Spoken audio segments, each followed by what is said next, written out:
Hello everyone. Welcome to PYQ discussion class of Ancient, Medieval and Art and Culture. I hope आप सभी ने ancient medieval और art and culture का marathon video देख लिया होगा। अगर अभी तक नहीं देखा है तो एग्ज़ाम के पहले देख लेना सारे। मुझे पता है बहुत से लोग अभी पीछे चल रहे हो। अभी तक आप लोगों ने पॉलिटी का ख़त्म किया है, उसके बाद अभी कुछ लोग ज्योग्राफी देख रहे हैं, राइट। जैसे भी जिस भी स्पीड पर देख रहे हो उसको थोड़ा सा बढ़ाओ, ठीक है। बिकॉज सिर्फ 6 दिन बचे हैं। एक एक बार सारे देख लेना, PYQ की वीडियोज़ और मैराथन वीडियोज़, ठीक है। बिकॉज अगर आप हमें फॉलो करें तो अच्छे से करो ना, इसका कुछ बेनिफिट उठाओ, ठीक है ना। बहुत क्वालिटी लेक्चर्स हैं, सारे लेक्चर्स को अच्छे से देखो और एग्ज़ाम में कॉन्फिडेंट होके जाओ।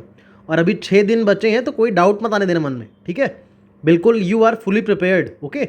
कमेंट में लिखो आई एम फुली प्रिपेयर्ड, ठीक है। I am 100% prepared. हमेशा फील करो कि अब मैं रेडी हूँ, अब एग्ज़ाम कल भी हो जाएगा तो I am ready to appear in exam, ठीक है। I am fully prepared. तो शुरू करते हैं PYQs को। अच्छे से पढ़ाई करो, ठीक है। एंशिएंट इंडिया के जो PYQs होते हैं ना, और मेडिवल के या आर्ट एंड कल्चर के, बहुत फैक्चुअल होते हैं, देखो। तो इसमें जो ऐसे वाले स्टेटमेंट आएंगे ये थोड़े से फैक्चुअल रहेंगे। आपको बेसिक नॉलेज होनी चाहिए ताकि आप कुछ चीज़ें एलिमिनेट कर पाओ। इसलिए कह रहा हूँ कि वीडियोस देख लेना। जो बेसिक नॉलेज होगी ना वही काम आएगी ऑप्शंस को एलिमिनेट करने में। सबसे ईजी चीज़ें अगर आती होंगी तो कुछ ऑप्शंस एलिमिनेट कर ले जाओगे। कुछ बहुत ही फैक्चुअल नेचर के out of the box question आएंगे, उनको छोड़ देना। उनको अटेंड करने के लिए अपना टाइम वेस्ट मत करना। पॉलिटी, ज्योग्राफी, इकोनॉमिक्स में टाइम लगाना पेपर में। एंशिएंट हिस्ट्री या कोई टॉपिक है जो नहीं समझ आ रहा है तो उसको छोड़ के आगे बढ़ जाना, ठीक है। मॉडर्न हिस्ट्री में काफ़ी अच्छा स्कोर करोगे, मुझे पता है। मॉडर्न हिस्ट्री आप लोग के प्रिपेयर है, okay. Ancient, medieval, art and culture में जो बहुत ज़्यादा फैक्चुअल क्वेश्चन आएंगे आउट ऑफ द बॉक्स, उन पर ज़्यादा ध्यान मत देना। अगर लगेगा कभी नहीं पढ़ा है तो कहीं भी नहीं पढ़ा होगा, ठीक है। उनमें से देखना एक आध ऑप्शन ऐसा हो जो कहीं पढ़ा है, उस बेसिस पर एलिमिनेट करने की कोशिश करना। यही अप्रोच होगा एंशिएंट का भी, मेडिवल का भी और आर्ट एंड कल्चर का भी। लेकिन जो स्टेटमेंट बेस्ड क्वेश्चन आएंगे उनमें थोड़ा सा दिमाग लगा लेना, क्योंकि उनमें शायद कोई ऐसा पॉइंट मिल जाए जहाँ पे आप एलिमिनेट कर सकते हो ऑप्शंस को, ठीक है। तो देखते हैं कैसे क्वेश्चन आते हैं एंशिएंट, मेडिवल और आर्ट एंड कल्चर में। अब ये फर्स्ट क्वेश्चन देखो, इसमें कुछ आर्कोलॉजिकल साइट्स दी हुई हैं, स्टेट के नाम दिए हुए हैं और वो साइट्स किस बारे में थी, क्यों फेमस है, उस वो दिया गया, डिस्क्रिप्शन दिया गया है, ठीक है। तो फिलहाल ये आंसर कैसे निकलेगा आपको इसकी ज़रूरत नहीं है, सिर्फ यहीं से देख के गलत सही का फैसला लगा सकते हो, ठीक है। कैसे बताता हूँ, क्योंकि ऑप्शन तो लिमिटेड ही है ना। जैसे चंद्रकेतुगढ़ है, ये उड़ीसा में है, लिखा है ट्रेडिंग कोड पॉइंट है, ऐसा लिखा हुआ है कि ट्रेडिंग कोड पॉइंट है चंद्रकेतुगढ़, ठीक है। तो अगर आपने NCERT पढ़ी होती, ठीक है, NCERT पढ़ी होती तो पता होता कि चंद्रकेतुगढ़ जो है वो बंगाल में है। ये देखो, ये NCERT का मैप है और चंद्रकेतुगढ़ यहाँ पे दिया हुआ है, ठीक है। इसलिए मैं आपको एक टास्क दे रहा हूँ, अभी भी टाइम है। NCERT खोलो, एंशिएंट और मेडिवल की, एंशिएंट की खोलो खास करके। उसमें जितने मैप्स दिए हैं ना एंशिएंट इंडिया के, वो सारे एक बार देख लो, क्योंकि क्या पता अगली बार महस्थान दे दे, ठीक है। देखो ये धान्य कटका भी पूछा हुआ है, आगे दिखाऊंगा अभी आपको। NCERT के मैप में दिया है कि धान्य कटका है, नीचे ऑप्शन में है आंध्रा, वही आंसर होगा आंध्रा। अगर आपने NCERT के मैप्स अच्छे से देखे हैं ना, हिस्ट्री के 2-3 क्वेश्चन तो यहीं से हो जाएंगे। ऐसा नाम जो आपने कभी सुना नहीं हो, ये सब NCERT के मैप में दिए हुए हैं। तो बस एक बार मैप को ऑब्जर्व कर लेना। जैसे पुहार तो आपने सुना हुआ है, ठीक है, सोपारा सुना हुआ है, विदिशा सुना हुआ है। जो वर्ड नहीं कम सुने हुए हैं, महस्थान, चंद्रकेतुगढ़, ध्यान कटका, ठीक है, ये कोडुमाना, ऐसे वर्ड्स को एक बार देख लेना कौन से कहाँ पे हैं, उनकी एक टेबल बना लेना, ठीक है। अब जैसे सेकंड ऑप्शन देखो, सेकंड इज इनाम गाँव। ये बहुत फेमस है इनाम गाँव, तो आपने पढ़ा ही होगा हिस्ट्री में, ठीक है। और इनाम गाँव अगर आपको पता है कि महाराष्ट्र में है, ठीक है, इनाम गाँव अगर आपको महाराष्ट्र पता था तो एटलीस्ट आप 2 ऑप्शन तो एलिमिनेट कर ही सकते थे। चंद्रकेतुगढ़ नहीं पता तो भी 50-50 पे आ सकते थे। वैसे इनाम गाँव और चंद्रकेतुगढ़ दोनों ही NCERT में दिया है। इनाम गाँव जब आप पैलियोलिथिक की बात पढ़ते हो ना, वहाँ पे दिया हुआ, देखो इनाम गाँव दिया हुआ है। कहाँ पे इनाम गाँव? महाराष्ट्र में, ठीक है। रिवर घोड़ ट्रिब्यूटरी है भीमा रिवर की, भीमा रिवर की ट्रिब्यूटरी है रिवर घोड़, यानी कि भीमा वैली में है इनाम गाँव, महाराष्ट्र में, ठीक है। इस ये ऊपर मैप है जहाँ पैलियोलिथिक साइट का, उसके नीचे चैल्कोलिथिक साइट्स की मैप में भी दिया हुआ है इनाम गाँव। NCERT के जितने भी मैप हैं, ये टास्क है, आज का होमवर्क है, इसको किए बिना सोना मत। NCERT के सारे मैप्स एक बार देख डालो, ठीक है। उसमें लोकेशन दी होती हैं, एंशिएंट और मेडिवल में बहुत काम आती हैं वो लोकेशन, तो एक बार देख लेना, ठीक है। अब मांगदू और सहिल नुंदम, ये आपको शायद ना पता हो, लेकिन अगर आपको इनाम गाँव चंद्रकेतुगढ़ पता होता और आपको ये पता होता इनाम गाँव तो सही दिया हुआ है, ठीक है, चैल्कोलिथिक साइट, तो आप ये दोनों एलिमिनेट कर लेते। और अगर आपने मैप देखा होता एग्ज़ाम देने जाने से पहले तो आपका ये भी सही हो जाता कि ये तो गलत ही है, ठीक है। तो 2 और 3 आपको ऑप्शन आ जाता है, यानी कि मांगदू और इनाम गाँव यहाँ पे सही लिखे हुए हैं। इनाम गाँव महाराष्ट्र के चैल्कोलिथिक साइट है और मांगदू केरला की मेगालिथिक साइट है, राइट। तो चंद्रकेतुगढ़ क्या है? चंद्रकेतुगढ़ वेस्ट बंगाल में है, ठीक है। ट्रेडिंग पोर्ट टाउन है कब का? मौर्य और शुंगा वगैरह का टाइम पीरियड था ना, मौर्य और शुंगास का, उनके टाइम का ट्रेडिंग पोर्ट है। नेक्स्ट इज सालीहुंडम, ये आंध्र प्रदेश का है, और ये रॉक कट श्राइन नहीं है, ये आंध्र प्रदेश में स्तूप है, ठीक है, स्तूपा है। तो ये याद रखना, सालीहुंडम आंध्र प्रदेश में stupa site, Buddhist stupa site है, राइट। तो ये देख लेना, 2 और 3 इसका आंसर होगा। 2021 की बात करें तो ये तो सबको पता है कि वाटर हार्वेस्टिंग का सिस्टम कहाँ था, धौलावीरा में था। इजी क्वेश्चन था, ऐसे क्वेश्चन तो गलत मत ही करना वरना रेस से तुरंत बाहर हो जाओगे। इजी क्वेश्चन, ठीक है। देखो, which of the following is not a Harappan site? Chanhudaro, Kot Diji, Desalpur, Sohgaura, ठीक है। अब चहूदारो, कोट दीजी सबको पता है कि ये हरप्पन ही है, पूछा है नॉट अ हरप्पन साइट। अब अगर आपने थोड़ा अच्छे से पढ़ा है तो मॉडर्न टाइप में आपने सोहगौरा इंस्क्रिप्शन के बारे में ज़रूर पढ़ा होगा। सोहगौरा इंस्क्रिप्शन जो कि फेमाइन रिलीफ की बात करता है, फेमिन रिलीफ की, ठीक है। तो फेमिन रिलीफ के बारे में इंस्क्रिप्शन है सोहगौरा मॉडर्न टाइम का, तो अच्छे से अगर पढ़ा है तो बिल्कुल आपको याद आ जाएगा। सोहगौरा तो नहीं है क्योंकि सोहगौरा तो मैंने इंस्क्रिप्शन पढ़ा हुआ है मॉडर्न टाइम का, ठीक है। तो ये क्वेश्चन सही कर लेते हैं आप, इजी क्वेश्चन है, मैं इनको भी इजी मानता हूँ, ठीक है। नेक्स्ट देखो, वैदिक एंड लेटर वैदिक एज। अब इसमें स्टेटमेंट बेस्ड है ना, तो यहाँ ट्रिक लग जाएगी, लास्ट ईयर का ही क्वेश्चन है। लिखा है there are no parables in Upanishads, no parables, ठीक है। अब आपको पैराबल मतलब ही नहीं पता ना, तब भी यूपीएससी में जहाँ भी ऐसा स्टेटमेंट दिखे किसी भी सब्जेक्ट में कि नो या नॉट एट ऑल, ठीक है, ये होता कि लेस पैराबल्स, तब हो सकता था आंसर, ठीक है। सम पैराबल्स, तब आंसर हो सकता। लिखा है there are no parables in उपनिषद, ठीक है। इतना बड़ा उपनिषद है, उसमें कोई पैराबल ही नहीं है। पैराबल का मतलब होता है शॉर्ट स्टोरीज, ठीक है, कुछ शॉर्ट स्टोरीज जिसके थ्रू आपको कोई मैसेज देने की कोशिश करे, उसको पैराबल्स बोलते हैं। छोटी छोटी कहानियाँ किस सिचुएशन में रख के आपको कुछ समझाते हैं ना कुछ लोग, तो वो चीज़ है उपनिषद में। तो ऐसे उपनिषद में बहुत सी कहानियाँ हैं छोटी छोटी, तो there are parables in Upanishad. और दूसरा स्टेटमेंट है Upanishad were composed earlier than Puranas. तो ये तो सही बात है, सबको पता है कि वेदास के बाद उपनिषद आए, ठीक है। उपनिषद की जो डेट है वो लगभग 800 से 400 BC तक है, राइट। और पुरानाज की डेट है लगभग 300 BC से लेके 1200 BC तक। पुरानाज बाद में ऐड किए गए थे ना, उपनिषद तो वेदास की ही फिलॉसफी को समझाते हैं इन अ फिलोसफिकल मैनर, ठीक है। कल्विनेशन ऑफ वेदास फिलॉसफी है उपनिषद, पुरानाज बाद में ऐड किए गए। तो ये इजी क्वेश्चन है, ये भी हो जाएगा। अगर आप उन्हें पहला वाला गलत काट देते तो ये दोनों तो आंसर नहीं होता। और मैंने बोला है नीदर 1 नॉर 2 बहुत कम होता है यूपीएससी में, तो ओनली 2 आंसर हो जाता, ठीक है। नीदर 1 नॉर 2 तभी मारना जब बिल्कुल श्योर हो आप, कभी भी मत मारना नीदर 1 नॉर 2, बहुत कम होता है। अगर आप 2 एलिमिनेट कर ला जाओ और ऐसी कभी चॉइस बचे तो हमेशा एक को चुनना, ठीक है। तो ये बात हमेशा याद रखना। नेक्स्ट क्वेश्चन देखो, यहाँ पे वही बात आ गई कि कॉमन सेंस प्लस कॉन्फिडेंस। आपने जो पढ़ा है उस पर आपको कॉन्फिडेंस भी होना चाहिए कि अगर मैंने ये चीज़ नहीं पढ़ी है तो ये चीज़ नहीं होगी, अगर मैंने पढ़ी है तो ये चीज़ होगी। मन में डाउट मत लाने देना, तो बहुत क्वेश्चन सही कर लोगे, ठीक है। जैसे ये ऑप्शन देखो, एंशियंट इंडिया में Gautam Buddha was generally known by the which of the following epithets. आपने शाक्य मुनि पढ़ा होगा और तथागत पढ़ा होगा। शाक्य मुनि और तथागत कभी ना कभी आपकी आंखों के सामने आया है बुद्धिस्ट पढ़ते वक्त, ठीक है, बुद्धिज्म पढ़ते वक्त कभी ना कभी शाक्य मुनि और तथागत आपकी आंखों के सामने आया है। बट क्या आपकी आंखों के सामने कभी नया पुत्र आया? नया पुत्र नहीं आया, ठीक है। यानी कि इसका आंसर B2 और 3 होगा, शाक्य मुनि और तथागत, ठीक है। तो इस चीज़ को हमेशा ऐसे ध्यान रखो कि मैंने नहीं पढ़ा है तो मतलब नहीं होगा। शाक्य मुनि तथागत मैंने पढ़ा तो यही होगा, ये नहीं कि 1 2 3 करके चले आए, क्या पता ये भी हो मैंने ना पढ़ा हो।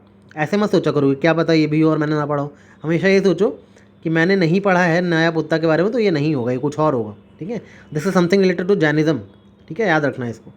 क्या पता इस बार पूछ ले, तो नया पुत्ता रिलेटेड टू जैनिज्म, ठीक है। इसके बारे में गूगल से और पढ़ना क्या है नया पुत्ता, ठीक है।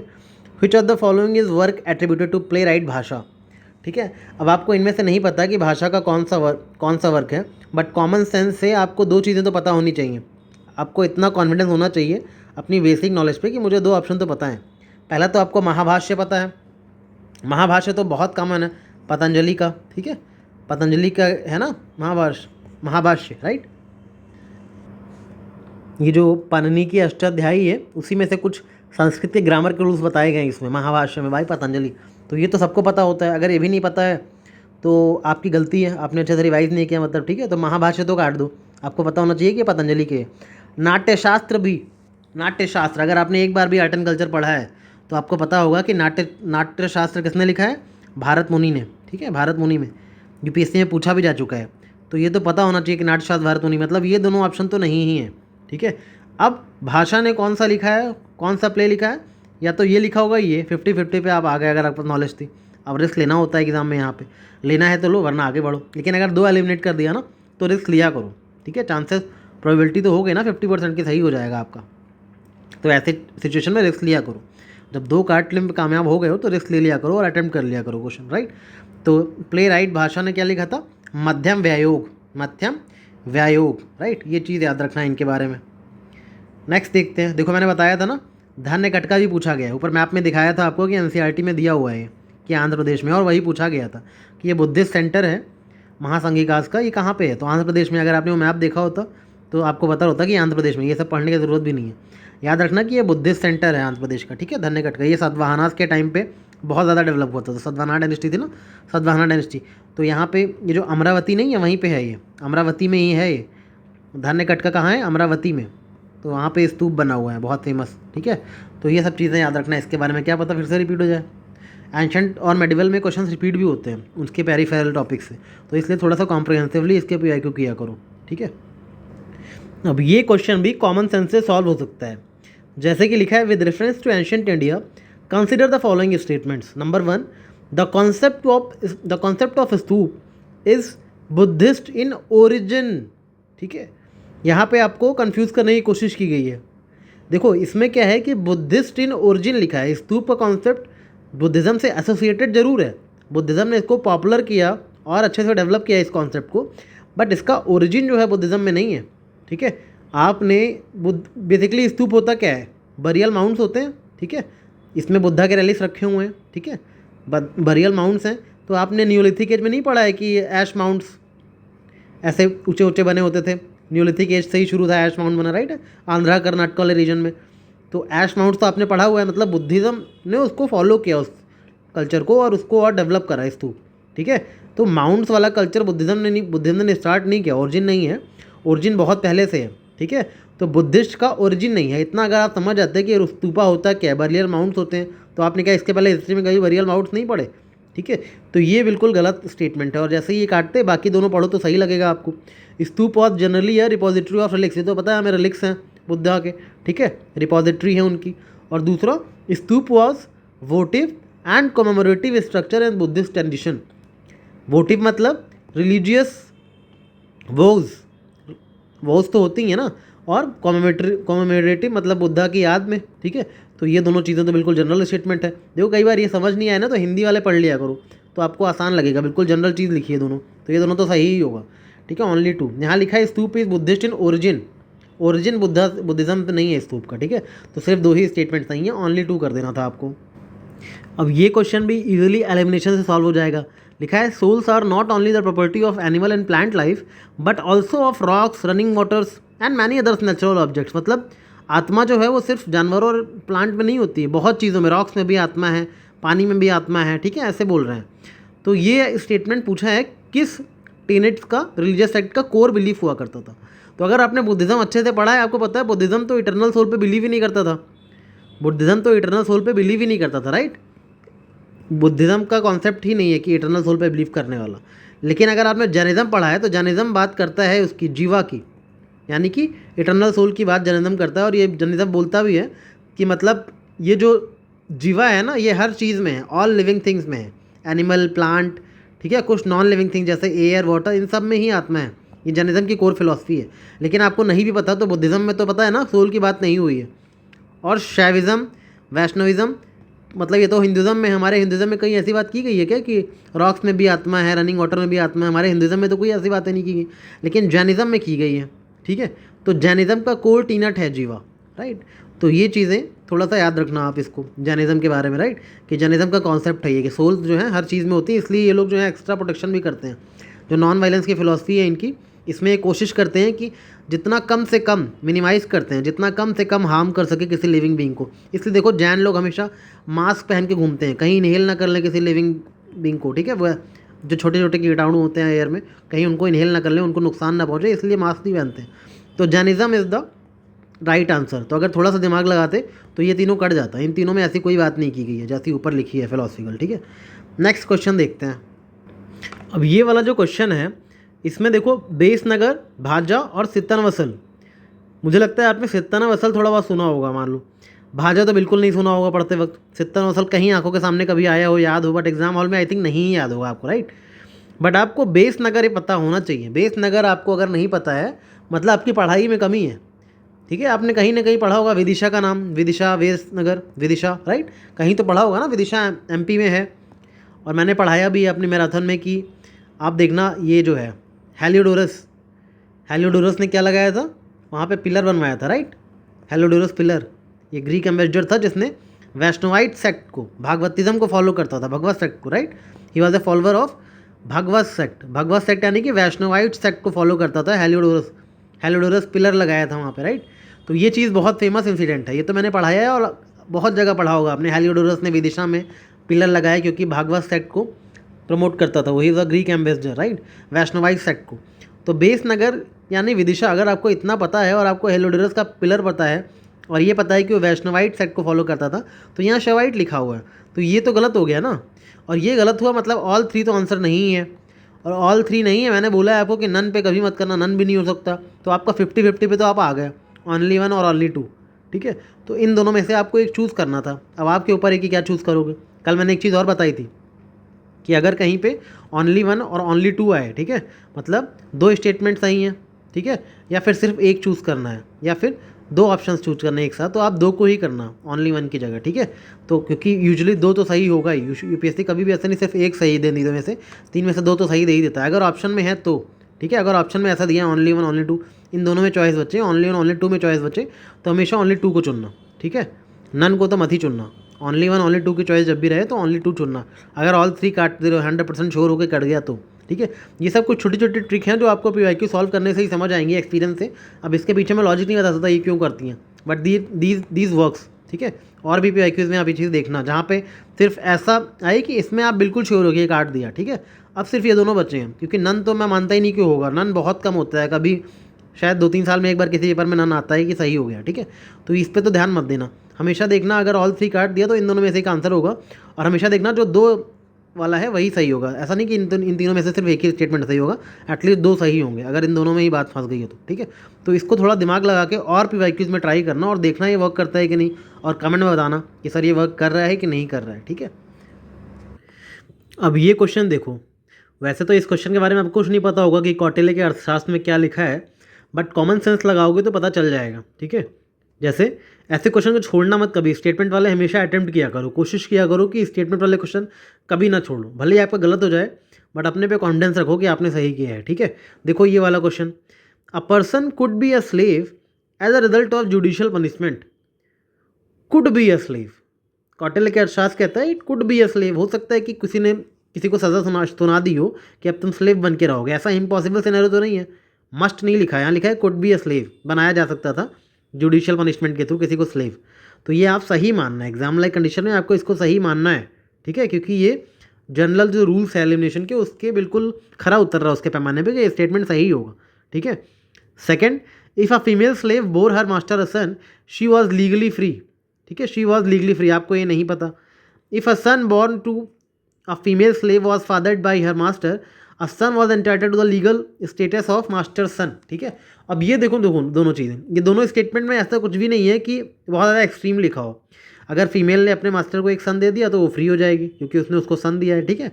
अब सन अगर बॉर्न हुआ फीमेल स्लेव को और फादर करता है उसको उसका मास्टर, तो सन को ऑब्वियसली मास्टर का सन माना जाएगा क्योंकि भाई he was fathered by her master ना, तो मास्टर का बेटा तो माना जाएगा, उसको लीगल स्टेटस तो मिलेगा ही। तो ये दोनों स्टेटमेंट भी सही हैं। तो आपको अपने एलिमिनेशन के हिसाब से 1, 2 एंड 3 तीनों मार्क करना चाहिए ऐसे स्टेटमेंट जिसमें कुछ भी एक्सट्रीम नहीं लिखा है, ठीक है। और हिस्टोरियंस के अकॉर्डिंग भी ये तीनों आंसर सही हैं, ऑल्दो यूपीएससी ने अपने आंसर में 2 एंड 3 माना है, पता नहीं क्या दिमाग लगाते हैं वो लोग, बट एक्चुअली इसका आंसर 1, 2, 3 है। कौटिल्य के अर्थशास्त्र में ये तीनों चीज़ें लिखी हुई हैं, ठीक है। तो इसका एक्चुअल आंसर 1, 2, 3 होगा, यानी कि अगर आप ये कुड बी स्लेव वाला सही कर रहे थे तो आपका आंसर सही है। तो इसको हमेशा सही माना, यूपीएससी ने पता नहीं क्या सोच के 2 एंड 3 माना है, ऐसा यूपीएससी हमेशा 1-2 क्वेश्चन में करता है, उनकी कोई अकाउंटेबिलिटी नहीं है। इस बार अभी देखिए 2025 का एग्जाम हो रहा है एंड 2024 की आंसर की नहीं है हमारे पास, तो there is no one to question them, ठीक है। अब हम अपने आप से जो कोचिंग वाले आंसर कीज हैं उन्हीं के भरोसे बैठे हैं। अभी यूपीएससी ने अगर ऑफिशियल आंसर की दे देती तो लास्ट ईयर के जितनी एम्बिग्यूटीज थी वो दूर हो जाती ना। तो यूपीएससी को कहीं ना कहीं अपनी अकाउंटेबिलिटी भी तय करनी चाहिए अगर वो हमसे अकाउंटेबिलिटी एक्सपेक्ट कर रहे हैं तो इसलिए यहाँ पे ये आंसर 1, 2, 3 सही होगा, ठीक है। और अभी तक अगर आपने लिखा नहीं कमेंट में, जाकर कमेंट में लिखो आई एम फुली प्रिपेयर्ड, ठीक है, भले ही 6 दिन बचे हैं but I am fully prepared. अब मुझे कोई डर नहीं है, कल एग्जाम ले लो, I will be clearing this exam. ठीक है, फटाफट देखते हैं 8th क्वेश्चन पे। Site of Ashoka's major edicts, Ashoka के मेजर एडिक्ट्स की साइट दी हुई है। ठीक है, धौली, एरागुड़ी, जोगाड़ा, कलसी, ये सब साइट्स के नाम दिए हुए हैं और उनकी लोकेशन दी हुई है। ठीक है, अब इसमें भी थोड़ा दिमाग लगाओगे तो ये क्वेश्चन इजीली कर सकते हो आप। जैसे आपने धौली देखा, ठीक है, अशोका के मेजर रॉक एडिक्ट्स की साइट है। अब ये भी देख लेना कि ये अशोका के मेजर रॉक एडिक्ट्स की साइट है। हो सकता है इस बार फिर रिपीट करें इनको और पूछिए ये क्या है, तो याद रखना है अशोका की मेजर रॉक एडिक्ट साइट है, धौली है, इनके लोकेशन से याद कर लेना एक बार। ठीक है, तो ये जो धौली है, धौली उड़ीसा लिखा हुआ है। ठीक है, तो आपको इतना याद आना चाहिए, आपने ज्योग्राफी में या कहीं पे धौलीगिरी हिल्स तो पढ़ा है, धौलीगिरी हिल्स उड़ीसा में। ठीक है, जब आपने महानदी रिवर पढ़ी होगी, ठीक है, भुवनेश्वर के आसपास धौलीगिरी हिल्स हैं, तो ये तो उड़ीसा है, ये आपको पता होना चाहिए। अगर आपने यूपीएससी की तैयारी करी है 1 साल तो इतना कॉमन सेंस होना चाहिए, यस धौलीगिरी हिल्स तो उड़ीसा में ही है। ठीक है, और एरागुड़ी, एरागुड़ी भी आंध्र प्रदेश में, ये पता होना चाहिए, तैयारी करी है, मैप वगैरह देखें हैं, या ये तो एटलीस्ट कॉमन सेंस है कि थोड़ा साउथ इंडिया का नाम लग रहा है, तो आंध्र वगैरह का है तो सही होगा, गलत नहीं हो सकता। ठीक है, एरागुड़ी नॉर्थ का नाम तो नहीं लग रहा है ना कि यूपी का नाम होगा एरागुड़ी, या बिहार में होगा या देहरादून में होगा, ऐसा तो नहीं उत्तराखंड में होगा। एरागुड़ी है तो साउथ का ही नाम, तो आंध्र प्रदेश हो सकता है सही हो। और कहीं ना कहीं आपने एरागुड़ी पढ़ा भी होगा पूरे अपने यूपीएससी की जर्नी में।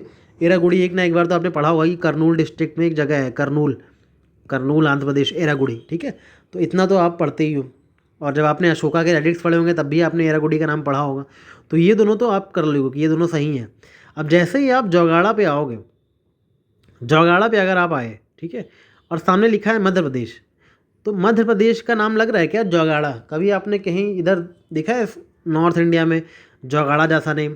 ठीक है, जोगाड़ा जैसा नेम आपने नॉर्थ इंडिया में कभी देखा है कहीं?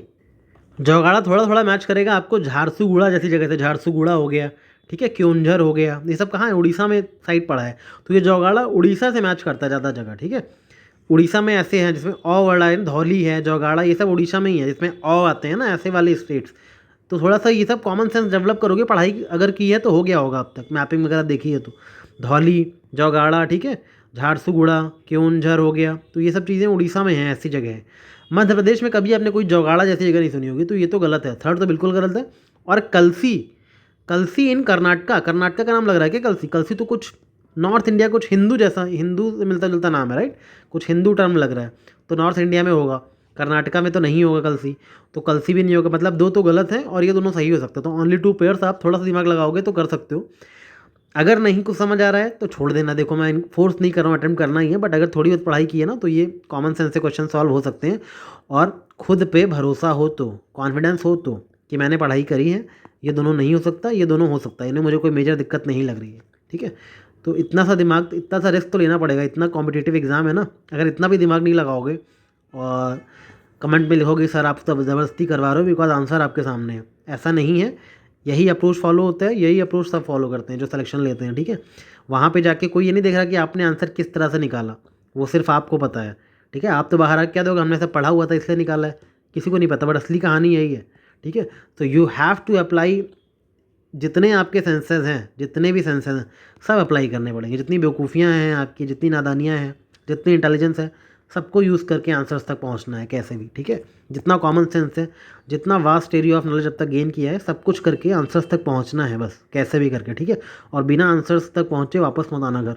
ठीक है, अब ये क्वेश्चन देखो, whosoever praises his religious sect or blames other sects out of excessive devotion to his own sect with a view of glorifying his own sects, he rather injures his own sect। Very, ये सब ज्ञान की बातें अचानक कौन करने लग गया था? कलिंगा वॉर के बाद अशोका करने लग गए थे।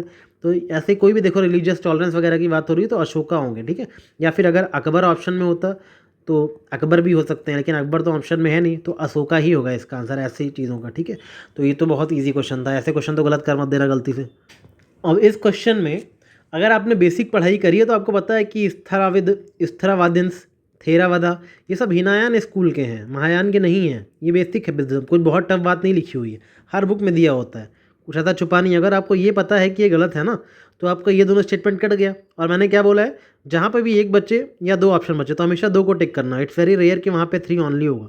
तो बिना पढ़े भी आप सही कर सकते हो, अगर इस ट्रिक को फॉलो करेगा ना बहुत क्वेश्चन सही होंगे। ठीक है, मैं दिखाना भूल गया, ऊपर भी एक क्वेश्चन ऐसा था, कल एनवायरनमेंट में भी मैंने बहुत सारे क्वेश्चन ऐसे दिखाए थे जिसमें जब ये ऐसे ऑप्शन बचते हैं ना तो हमेशा इसमें 2 हैं वही करेक्ट होगा ऑनली की जगह। ठीक है, अगर नीदर और नॉर लिखा है मतलब नन लिखा है तो वो तो गलत ही होगा। और अगर ऐसे में बचता है, क्योंकि वन तो आपको पता है कि गलत काट दिया आपने, क्योंकि ये आपको पता है कि हिनायान बुद्धिज़्म की बात है, थ्रावदेंस, महायान की नहीं है। अगर आपने पढ़ाई की है तो ये पता होगा, और नहीं पता है तो मतलब आपने पढ़ाई नहीं करी है, रिवीजन नहीं किया। तो रिवीजन कर लो, अभी मैराथन वीडियो देख लो आर्ट एंड कल्चर का, एंशिएंट हिस्ट्री का, ठीक है। तो इससे ये क्वेश्चन सॉल्व हो जाता है आपका। ये दोनों स्टेटमेंट बिल्कुल सही हैं, इनको एक बार पढ़ के जाना फिर से, ठीक है। 11 देखते हैं। अब ये क्वेश्चन है पारामितास के बारे में। पारामितास के बारे में पूछा है, क्या होते हैं पारामितास, ठीक है। पारामितास, राइट। अब जब मैंने आपने मेरा एंशिएंट और मेडिवल का ट्रिक वाला वीडियो देखा होगा अगर, या फिर अगर आपने आज की एंशिएंट मेडिवल की मैराथन देखी है, तो मैंने एक चीज़ बताई है कि बुद्धिज़्म में मोस्टली जो सेक्ट्स हैं या किसी का नाम है आइडेंटिफाई करने को दे अगर, तो लास्ट में हमेशा आ आता है, प्रोनाउंसिएशन में आ आता है। खास करके इंग्लिश में लिखते हैं तो आ जरूर आएगा, ठीक है। मैंने दिखाया भी था कितने सारे आ करके हैं उसमें बुद्धिज़्म में, राइट। तो जिन्होंने वो वीडियोस देखे उनको पता है कि बुद्धिज़्म मैंने यही ट्रिक ही बताई आइडेंटिफाई करने की, कि हमेशा लास्ट में आ आएगा। जबकि जैनिज़्म में ऐसा नहीं है, जैनिज़्म में वादिन ऐसा कुछ आ जाएगा, ठीक है। या फिर ऐसा आ जाएगा कि पंथी, जैनिज़्म में पंथीज आ जाते हैं, ठीक है, विश्वपंथी, ठीक है। ऐसे मूर्ति पूजक आ गया, एक जैनिज़्म में है। जैनिज़्म में कभी भी लास्ट में आ नहीं आएगा, ठीक है। वहीं बुद्धिज़्म के सभी सेक्ट्स में और मेनली नाम में एकदम देखो बुद्धा में ही आ है लास्ट में, ठीक है। तो ये थोड़ी सी सिली सी ट्रिक है, बट देखना आप एक बार लिस्ट को तो आपको समझ आएगा मैं क्या बात कर रहा हूँ, ठीक है। तो बोधिसत्वा का परफेक्शन, अब पारामितास था ऑप्शन में और कहीं बुद्धिज़्म नहीं है। धर्मशास्त्र की बात हो रही है, वेदास की बात हो रही है। तो एक तो पहले ट्रिक ये है, अगर बहुत सारे ऑप्शन बीच में कहीं बुद्धिज़्म घिरा हुआ है तो बुद्धिज़्म ही आंसर होगा यूपीएससी में। यूपीएससी का फेवरेट टॉपिक है बुद्धिज़्म, ठीक है। और पारामितास की बात हो रही तो पारामितास का मतलब ही है कि perfections whose attainment led to the Bodhisattva path, ठीक है। तो पारामितास मतलब बोधिसत्वा से रिलेटेड कोई चीज़ है, इतना याद रखना बस, ठीक है।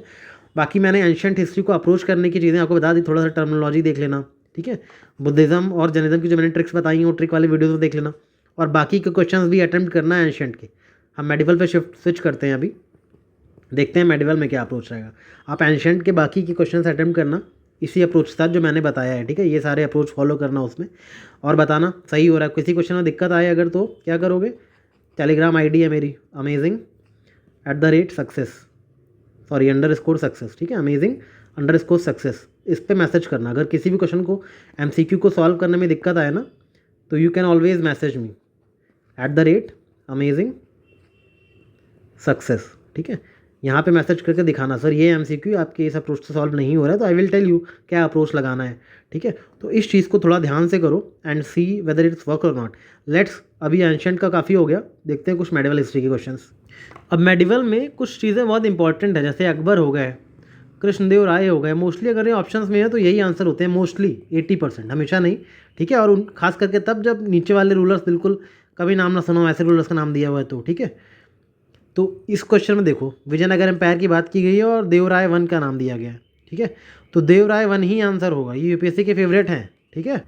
अब यहाँ पे कृष्णदेव राय नहीं दे पाया यूपीएससी, तो देवराय वन दे दिया, ठीक है। बट ये देवराय वन यूपीएससी के फेवरेट ही हैं, देवराय वन हो या कृष्णदेव राय हो, ठीक है। पता नहीं क्या लगाव है कि बहुत क्वेश्चन आता है इनसे यूपीएससी में।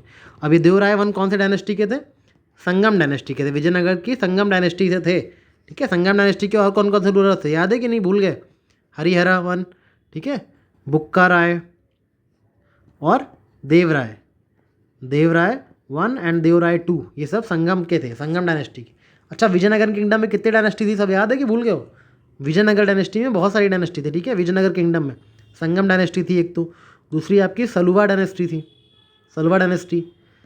सलवा डायनेस्टी के फाउंडर कौन थे, नरसिम्हा, नरसिम्हा थे ना। और कौन सी डायनेस्टी, तुलवा, तुलवा डायनेस्टी। तुलवा डायनेस्टी के फाउंडर कौन थे, वीर नरसिम्हा, वीर नरसिम्हा, ठीक है। और ये जो यूपीएससी के फेवरेट है ना कृष्णदेव राय, ये इसी तुलवा डायनेस्टी के थे, कृष्ण देव राय, ठीक है, ये इसी तुलवा डायनेस्टी के थे। और उसके बाद एक और डायनेस्टी थी अराविदु डायनेस्टी, इसके फाउंडर थे तिरुमाला, तिरुमाला, ठीक है। तो ये चारों डायनेस्टी जो हैं विजयनगर एम्पायर की हैं, ठीक है। संगम, सलुवा, तुलवा और अराविदु, ये चारों विजयनगर एम्पायर की डायनेस्टीज़ हैं। इसमें संगम डायनेस्टी के राजा का नाम दिया हुआ, यही सही आंसर होगा, ठीक है। अब ऑप्शंस पढ़े बिना भी आप कर सकते हो कि ये इनसिग्निफिकेंट्स, इनका कहीं नाम नहीं पढ़ा, बट इनका नाम आपने पढ़ा है तो यही आंसर होगा। थोड़ा सा इतना कॉन्फिडेंस रखो अपने आप पे, ठीक है। कि आपने PYQ सॉल्व किए हैं, तो ये सब देख के भी आपको समझ आना चाहिए हाँ यही आंसर होगा। इतना टाइम थोड़ी एग्जाम में, ये सब थोड़ी कोई पढ़ के जाएगा इतना ज़्यादा। तो थोड़ा सा खुद पे कॉन्फिडेंस रखो और फटाक से मार के आगे बढ़ा करो, ज़्यादा दिमाग मत लगाओ इसमें। अब इस वाले में देखो कितना इजी क्वेश्चन है। ऐसे क्वेश्चन से आप डरते हो, बट ये क्वेश्चन इजीली सॉल्व हो सकता है। आपको अगर पहला स्टेटमेंट पता है ना, first Mongol invasion of India happened during the reign of, यहाँ लिखा है जलालुद्दीन खलजी, ठीक है।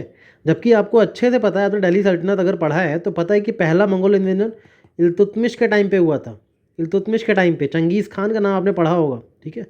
सबसे पहला मंगोल इन्वेजन था, ठीक है, अराउंड 1221 के आसपास। इसको चेक कर लेना एक बार, बट शायद यही टाइम था जब पहली बार मंगोल से इंडिया में इन्वेजन हुआ था, इल्तुतमिश के टाइम पे, ठीक है।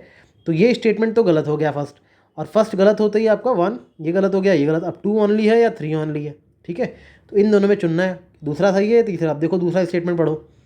During the reign of Alauddin Khalji one Mongol assault march up to Delhi and besiege the Delhi. अब आपको ये तो पता है कि अलाउद्दीन खलजी के टाइम पे एक मंगोल असॉल्ट तो हुआ था, अलाउद्दीन ने परमानेंट आर्मी खड़ी करी थी मंगोल्स के अगेंस्ट, ठीक है। बट ये नहीं पता दिल्ली को सीज किया था या नहीं। तो सर वो दूसरा पढ़ते हैं। Mohammad bin Tughlaq temporarily lost portions of north west of his kingdom to Mongol. अब अगर इतनी बड़ी बात होती कि मोहम्मद बिन तुगलक ने नॉर्थ वेस्ट किंगडम ही पूरा मंगोल के खिलाफ हार गए थे एक बार, तो आपको पता होती। बट आपने ऐसा कुछ नहीं पढ़ा है कि मोहम्मद बिन तुगलक जो है, मोहम्मद बिन तुगलक बारे में बहुत चीज़ें आपने पढ़ी, लेकिन ये नहीं पढ़ा कि उन्होंने नॉर्थ वेस्ट का एक हिस्सा मंगोल्स के हाथों हार गए थे, ऐसा तो नहीं पढ़ा ना। तो थर्ड भी गलत ही है। तो सेकंड स्टेटमेंट आप उस हिसाब से सही मार देना, 2 ओनली कर देना इसको, ठीक है। यही अप्रोच होता है क्वेश्चन सॉल्व करने का, कि कैसे आप गलत स्टेटमेंट्स को पकड़ पाओ। तो जो बचेगा वो सही ही होगा, ठीक है। आपको नहीं भी आता हो फिर भी जो बचा है वो सही कहलाएगा, ठीक है। जो आप गलत करने में कामयाब हो गए, इसको गलत साबित कर दिया, इसको गलत साबित कर दिया, तो अगर ये किताब नहीं भी पता है ना आपको, तो ये सही ही होगा, ठीक है। तो इस तरह से चीज़ों को ध्यान रखा करो। जब तक आप इसको गलत नहीं साबित कर पा रहे हो तब तक ये सही है, ठीक है। तो ये चीज़ याद रखना। ये क्वेश्चन देखो, इसमें अगर गलती कर दी ऐसे क्वेश्चन में तो फिर क्या ही मैं आपको बोलूँ। इसमें आप चलो पहला स्टेटमेंट है मैंने बता ही दिया, वैसे तो इल्तुतमिश के टाइम पे चंगेज़ खान का इन्वेजन हुआ था, तो ये सही है, ठीक है। मान लो आपको नहीं पता, एग्जाम में भूल गया, वैसे तो पता होना चाहिए first Mongol invasion Changez Khan Iltutmish के टाइम पे हुआ, ठीक है। ये आपको पता होना चाहिए। सेकंड स्टेटमेंट देखो, it was during the reign of Muhammad bin Tughlaq that Timur occupied Multan and cross the Indus. Timur किसके टाइम में आया था? अगर यही बेसिक नहीं पता तैमूर किसके टाइम पे आया था, नसरुद्दीन के टाइम पे आया था, तुगलक के टाइम, नसरुद्दीन तुगलक, ठीक है। नसरुद्दीन के टाइम पे आया था तैमूर। अब ये तो बेसिक है ना, तैमूर इंडिया में किसी के टाइम पे आया। वास्को डिगामा किसी के टाइम पे आया था? यहाँ लिखा है देवराय सेकंड के टाइम पे, लेकिन वास्को डिगामा पढ़ते हो तो क्या नाम आता है? जमोरिन। जमोरिन याद है कि नहीं? जमोरिन के टाइम, जमोरिन टाइम पे आया था, ठीक है ना। तो ये सब चीज़ें थोड़ा सा ध्यान रखा करो। अब ये स्टेटमेंट गलत हो गया, ये गलत हो गया, ये सही है, तो क्या बचा? 1 ओनली बचा ना। तो तैमूर कब आया ये पता होना चाहिए। वास्को डिगामा का देखो, यूपीएससी ने कितना आसान पूछा है और दोनों स्टेटमेंट गलत लिखे हैं, ताकि आप 2 एंड 3 एलिमिनेट कर दो, और 2 एंड 3 एलिमिनेट करते ही आपको 1 ओनली बचा।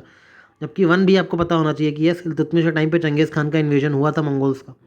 तो ये सब चीज़ें थोड़ा सा ध्यान रखा करो और हो जाएगा चीज़ें, ठीक है। अब इसमें देखो रेवेन्यू एडमिनिस्ट्रेशन की बात की गई कि दिल्ली सल्तनत में जो चार्ज ऑफ रेवेन्यू होता है, रेवेन्यू कलेक्शन जो करता था, उसको आमिल बोलते हैं।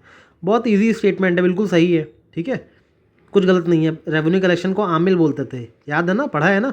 मान लो नहीं भी याद है, भूल गए, तो अगला गलत ढूंढो। इसमें तो कुछ गलत नहीं कर सकते आप, क्योंकि ये आपको नहीं भी याद है, फिर भी आपको शक तो रहेगा कि हाँ रेवेन्यू कलेक्शन को आमिल बोलते थे। इतना तो पढ़ाई की है कि हल्का सा लगेगा हाँ हाँ आमिल बोलते थे। बट सेकंड स्टेटमेंट देखो, the iqta system of sultans of Delhi was an ancient indigenous institution. लिखा हुआ है कि जो एंशियंट सिस्टम है ये इक्ता सिस्टम वाला, वो एक इंडिजीनियस सिस्टम है। अब बताओ कोई सुल्तान्स कहाँ से आए? कहीं बाहर से आए हैं, सेंट्रल एशिया से आए, वेस्ट एशिया से आए हैं। तो जो सिस्टम यहाँ पे चला रहे हैं वो वहीं से लाए होंगे ना, वहीं से सीख के आए होंगे। इंडिजिनियस थोड़ी है वो, जो सिस्टम यहाँ चला रहे हैं सब सेंट्रल एशियन का सिस्टम है यहाँ चल रहा है, तो इंडिजिनियस नहीं होगा। कॉमन सेंस लगाओ कि सुल्तान वगैरह कहाँ से आए थे? सेंट्रल एशिया से, वेस्ट एशिया से आए थे। तो Delhi sultans Central Asian concept को सारे यहाँ पे चलाते थे, ठीक है। ये कोई एंशंट इंडिया का एंशंट इंडिया क्या है? हड़प्पा है, ठीक है। एंशंट इंडिया सिविलाइजेशन क्या है? हड़प्पा है आपका, गुप्ताज हैं, मौर्याज हैं। इनके टाइम में कहीं सुना था क्या इक्ता सिस्टम? तो ये एंशंट इंडिजिनस इंस्टीट्यूशन नहीं है, ये सेंट्रल एशिया का सिस्टम है, इक्ता सिस्टम। ये लोग लेकर आए थे दिल्ली में। तो ये तो बिल्कुल गलत हो गया, सेकंड को गलत कर दो, ठीक है। अब बच्चा 1 ओनली, 3 ओनली। 1 आपको सही लग रहा है हल्का हल्का। 3 देखो, office of Mir Bakhshi came into existence during the reign of Khalji sultan of Delhi. कितना गलत है। अगर आपने अकबर पढ़ा है तो अकबर के टाइम में मीर बख्शी का कॉन्सेप्ट आया था, अकबर के टाइम पे, ठीक है। तो मीर बख्शी पूछा है यूपीएससी ने, तो ये गलत हो गया, सेकंड थर्ड दोनों गलत हो गया, तो वन ऑनली बचा आंसर, ठीक है। तो इस तरह से मेडिवल हिस्ट्री के क्वेश्चंस को अप्रोच करना है, और भी क्वेश्चंस करना और मुझे बताना कर पा रहे हो कि नहीं, ठीक है। अभी थोड़े से आर्ट एंड कल्चर के देख लेते हैं। अब आर्ट एंड कल्चर में भी क्वेश्चन बहुत बेसिक आते हैं, आपको बेसिक्स पता है, जितना मैंने वीडियो में पढ़ाया ना अपने आज के, उतना भी पढ़ लोगे ना तो क्वेश्चन सही करने लायक हो जाओगे। देखो कितने ईजी क्वेश्चन आते हैं आर्ट एंड कल्चर के। थोड़े से तो जैसे world heritage list of UNESCO, इससे सिंपल क्वेश्चन था, ये इजीली कर लोगे, इसमें कुछ ट्रिक की जरूरत ही नहीं है। यूनेस्को की वर्ल्ड हेरिटेज साइट्स तो याद होनी चाहिए ना। देखो सर्किट हाउस सोमनाथ टेम्पल के बारे में स्टेटमेंट लिखे हैं, ठीक है। आपको नहीं पता कि क्या क्या स्टेटमेंट है, थर्ड स्टेटमेंट जैसे ही पहुँचोगे ना, प्राण प्रतिष्ठा of Somnath temple was done by president S Radhakrishnan. अब अगर लास्ट ईयर कितना ज़्यादा न्यूज़ में था ये, ठीक है, ये जब मोदी जी को बात हो रही थी कि अयोध्या में प्राण प्रतिष्ठा करनी है, ठीक है, तो बहुत ज़्यादा न्यूज़ में भी था। वैसे भी पता होना चाहिए कि जब प्राण प्रतिष्ठा हुई थी, ठीक है, तो जवाहरलाल नेहरू ने मना कर दिया था जाने से, क्योंकि हम सेकुलर कंट्री हैं। और उस टाइम के प्रेसिडेंट जो हैं, जो फर्स्ट प्रेसिडेंट ऑफ इंडिया थे डॉक्टर राजेंद्र प्रसाद, उनको भी मना किया था नेहरू जी ने जाने से कि आप भी प्राण प्रतिष्ठा में मत जाइए, क्योंकि India is a secular country और किसी गवर्नमेंट के इतने बड़े लोगों को, प्राइम मिनिस्टर को या प्रेसिडेंट को नहीं जाना चाहिए प्राण प्रतिष्ठा करने किसी मंदिर की, ठीक है। तो लेकिन फिर भी डॉक्टर राजेंद्र प्रसाद गए थे। 1951 की बात है, उस समय राजेंद्र प्रसाद ही प्राइम प्रेसिडेंट थे। थोड़ा सा न्यूज़ पढ़ते हो तो ये सब चीज़ें अक्सर न्यूज़ में आती रहती है, इससे बहुत डिबेट होती है, तो यही फ़ायदा होता है न्यूज़पेपर पढ़ने का। अगर पता होता तो नहीं, राजेंद्र प्रसाद गए थे, ठीक है ना, तो राजेंद्र प्रसाद थे, राधाकृष्णन नहीं है। तो ये थर्ड स्टेटमेंट कैसे ही गलत करोगे, ये सही हो जाएगा आंसर, ठीक है। तो इसीलिए कहते हैं जनरल अवेयरनेस ही चाहिए यूपीएससी में, बहुत ज़्यादा एक्सपर्टीज़ नहीं चाहिए। जनरल अवेयरनेस के दम पे ऑप्शन एलिमिनेट करो और आंसर पाओ। ये दोनों ऑप्शन सही हैं। Somnath temple one of the Jyotirlinga shrines, और डिस्क्रिप्शन किसने दिया सोमनाथ टेम्पल का, एल बिरूनी ने दिया है, ठीक है। ये दोनों सही हैं, क्योंकि थर्ड आप एलिमिनेट करके ले गए इसलिए, ठीक है। अब ये वाला जो क्वेश्चन है, ऐसे वाले ना जहाँ पे रिवर दी है, केव दी है, स्तूपा दिया, ये तो आपको पता नहीं होगा, तो छोड़ दिया करो, एक आध क्वेश्चन छोड़ना भी चाहिए, इसमें कोई ट्रिक नहीं लगेगी, क्योंकि ऑप्शंस भी नहीं दिए हैं, डायरेक्ट स्टेटमेंट दे दिए 1 2 3 4 सही है गलत है बताओ। तो ऐसे क्वेश्चन में जहाँ ऑप्शंस ना दिए हुए हैं, एलिमिनेशन का स्कोप नहीं हो, तो ये कौन याद करता है कौन से स्तूप पर कौन सी रिवर है। UPSC want you to leave this question and just leave it and move to next question. Next question देखो, 64 योगिनी टेम्पल का दे दिया मोरेना में, क्योंकि पार्लियामेंट की बिल्डिंग इसी से इंस्पायर होकर बनी है, ठीक है ना। तो इसमें सेकंड स्टेटमेंट देखो, लिखा it is the only circular temple built in India. पूरे इंडिया में और कोई गोल्ड टेम्पल है ही नहीं, तो सेकंड काटो, और जैसे ही सेकंड काटोगे आंसर आ जाएगा, ठीक है। एक क्वेश्चन और देख लेते हैं, जैसे ये है Kalyana Mandapam, notable feature of temple construction in kingdom of Chalukya, Chandela, Rashtrakuta, Vijayanagar. अब देखो मैंने बोला था ना, पहली बात तो ये पता होना चाहिए, आर्ट एंड कल्चर का बिल्कुल बेसिक है कि विजयनगर किंगडम में ही कल्याण मंडप स्टार्ट हुआ था। बहुत ही ईजी क्वेश्चन है, एक बार जिसने विजयनगर पढ़ा है या आर्ट एंड कल्चर के बेसिक्स ही पढ़े हैं, ठीक है।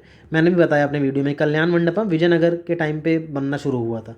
फिर भी नहीं आता है और ऐसे ऑप्शन दिए हैं, साथ में विजयनगर अटैच्ड है, तो आंसर विजयनगर ही होगा। ये यूपीएससी के फेवरेट हैं विजयनगर, ठीक है। इन चीज़ को एक्सेप्ट कर लो, एक्सेप्ट करोगे तो नंबर ज़्यादा पाओगे, नहीं एक्सेप्ट करोगे, रिजिड रहोगे, तो वहाँ जाके शक करोगे एग्जाम में तो गलत कर दोगे। देखो एक दो क्वेश्चन गलत हो जाएँ इस ट्रिक से तो सही है, मगर इन ट्रिक से 5-6 क्वेश्चन सही हो जाएंगे, इस बात की खुशी मनाओ, ठीक है। तो ये चीज़ें याद रखना। अब ये वाला क्वेश्चन देखो, पूछा है इसमें से ये लोग क्यों फेमस हैं, भावभूति, हस्ती, मल्लाक, क्षमेश्वरा, ये लोग क्यों फेमस हैं। तो अगर इनका नहीं पता, लेकिन भावभूति का आपको पता होना चाहिए कि प्ले राइटर थे बहुत बड़े, भावभूति, ठीक है, ड्रामेटिस्ट थे। तो भावभूति का नाम तो एटलीस्ट एक बार पढ़ा ही होना चाहिए आपको। तो ये बहुत इजी क्वेश्चन था उस हिसाब से। देखो फिर से यहाँ पे इंटेंजिबल कल्चर हिस्ट्री में कौन सा नया ऐड हुआ, तो गरबा ऐड हुआ, करंट अफेयर्स है था। अच्छा, आर्ट एंड कल्चर के करंट अफेयर्स भी कहीं से रिवाइज कर लेना, क्योंकि आर्ट एंड कल्चर में करंट अफेयर से क्वेश्चन आते हैं। देखो मैंने बताया ना, 64 योगिनी वाला आया, प्राण प्रतिष्ठा वाला आया, ये भी आर्ट एंड कल्चर के करंट अफेयर्स का है। तो आर्ट एंड कल्चर थोड़ा सा करंट अफेयर से इंस्पायर्ड रहता है, तो आर्ट एंड कल्चर में करंट अफेयर्स की इंपॉर्टेंस है, ठीक है। अब एक क्वेश्चन ये देखो कितना इजी क्वेश्चन है, कल्चरल हिस्ट्री ऑफ इंडिया पूछा गया और ऑप्शन ऐसे दिए कि आप डर जाओ देख के। परिवर्जका क्या होता है आपको नहीं पता, श्रमणा क्या होते हैं ये तो आपको पता होगा ना, उपासका भी मान लो नहीं पता, ठीक है, लेकिन श्रमणा तो पता होगा। श्रमणा ट्रेडिशन आपने कहीं ना कहीं पढ़ा है एंशिएंट हिस्ट्री में या आर्ट एंड कल्चर में। श्रमणा ट्रेडिशन का मतलब ही है कि ये रिनंसिएंट एंड वॉन्डरर, राइट। क्या हो करते हैं ये लोग, एसेटिज्म फॉलो करते हैं, मेडिटेशन करते हैं, ठीक है, नॉन अटैचमेंट पूरी तरह से फॉलो करते हैं, सेल्फ डिसिप्लिन फॉलो करते हैं। श्रमणा ट्रेडिशन का यही ट्रेडिशन है। और यहाँ क्या लिखा है, प्रीस्ट विद हाई स्टेटस, तो श्रमणा ट्रेडिशन से कोई बात मैच हो रही है, तो सेकंड क्रॉस कर दो। सेकंड क्रॉस जैसे ही करोगे आंसर आ जाएगा। तो ऐसे करके ये वाले क्वेश्चंस आपको पेपर में ढूंढने हैं और सही करके आना है, ठीक है। Art and culture, ancient medieval के मान लो टोटल 10-12 से ज़्यादा क्वेश्चन नहीं आएंगे, बहुत ज़्यादा भी आ गए तो ठीक है। 10-12 में से एटलीस्ट 8-9 सही करके आना, ठीक है। जो बिल्कुल फैक्चुअल होंगे उनको छोड़ने में डरना मत, क्योंकि आगे इकोनॉमिक्स है, ज्योग्राफी है, पॉलिटी है, मॉडर्न हिस्ट्री है, एनवायरनमेंट है, साइंस है, कुछ तो करोगे ना। एज आई सेड 70-75% क्वेश्चन हर सब्जेक्ट के सही करने का एम करना, ठीक है। And you will qualify prelims, trust me you will. जितना आपने पढ़ा है उससे ज़्यादा किसी ने नहीं पढ़ा है, अपनी पढ़ाई पे कॉन्फिडेंस रखो, ठीक है। And trust me you are fully prepared, ठीक है। कमेंट पे लिखो that I am fully prepared, I am 100% prepared. Keep revising. All the best for preparations. Thank you.